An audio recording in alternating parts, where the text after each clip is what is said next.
Milí priatelia, tak som si pozrel tlačovku pána Migala, že bojuje za športovcov, tak pán Migal bojuje za tento šport. Tu je Hobby Horse, kde je zakladateľ.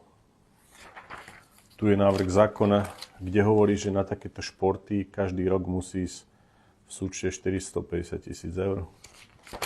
A nech mi nikto nehovorí, že toto už nie je vážny prúser. Ak tu poslanci bojujú za veci, z ktorých nemá nikto z ich okolia nejaké výhody, tak je to v poriadku. Ale ak tu máme poslancov, ktorí behajú po ministerstvách, majú občianske združenia a nič iné ich nezaujíma, len kde môžu položiť nohu, kde môžu zastaviť hlasovania, tak pán Migal dosiahol to, že 60 miliónov eur mohlo ísť 1. januára do športu. Tieto peniaze mohli ísť starostom, primátorom, mohli ste mať nové športoviská a poďakujte sa Migalovi z Hlasu SD, že sa to pravdepodobne nestane. Tieto peniaze totiž už budúci rok nezískame, ak sa na tejto schôdzi neschváli tento zákon.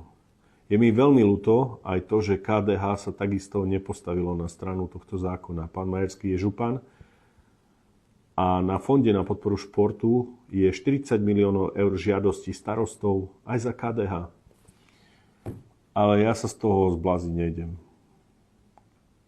Vy ľudia si urobte názor, že či je normálne, aby na takéto, aj neviem, jak nazvať toho koňa, idiotiny išli peniaze, alebo aby išli peniaze na reálnu infraštruktúru, podporu športových podujatí.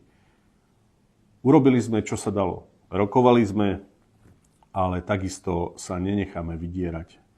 Myslím, že pán Migal, ak trváte na svojom, zodpovedajte sa v najbližších voľbách voličom, prečo ste zablokovali 60 miliónov eur ročne do športu.